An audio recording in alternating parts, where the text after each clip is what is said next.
रुकिए, कहीं आपकी थोड़ी सी लापरवाही जानवर की जान न ले ले। क्या आप जानते हैं कि ताज़ा भूसा आपके जानवर का मायदा जाम कर सकता है? इसे जहर बनने से कैसे बचाएं? जानिए आज की इस वीडियो में। बिस्मिल्लाहिर्रहमानिर्रहीम। अस्सलाम वालेकुम।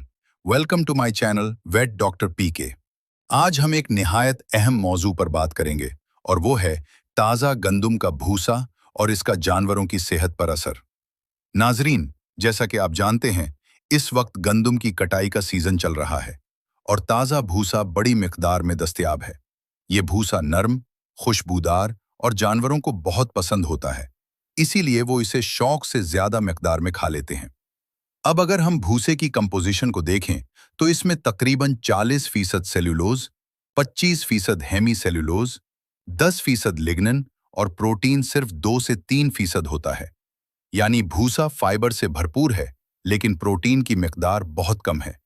अब सवाल यह है कि मसला कहाँ पैदा होता है? जानवर के मायदे में मौजूद रूमन फ्लोरा, यानी वो फायदेमंद बैक्टीरिया, खुराक को हजम करने में अहम किरदार अदा करते हैं। इन बैक्टीरिया को सही तरीके से काम करने के लिए खुराक में तकरीबन 8 से 10% प्रोटीन दरकार होता है।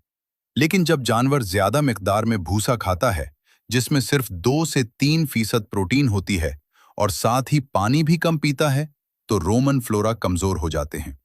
नतीजतन खुराक सही तरह हजम नहीं होती, भूसा मायदे में जमा होना शुरू हो जाता है और एक संगीन मसला पैदा हो सकता है, जिसे हम इंपेक्शन कहते हैं, यानी जानवर को बंद लग जाना।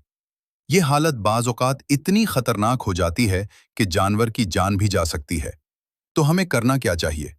याद रखें, भूसा कभी भी अकेला न दें। इसके साथ सब्ज चारा लाजमी शामिल करें और सबसे अहम, जानवरों को वाफर मिकदार में साफ पानी हर वक्त दस्तयाब होना चाहिए। अगर आप इन सादा हिदायत पर अमल करें, तो इंशाअल्लाह आप अपने जानवरों को इस खतरनाक मसले से महफूज रख सकते हैं। अगर आपको ये मालूमात मुफीद लगी हों, तो वीडियो को लाइक करें, शेयर करें और चैनल को सब्सक्राइब करना न भूलें।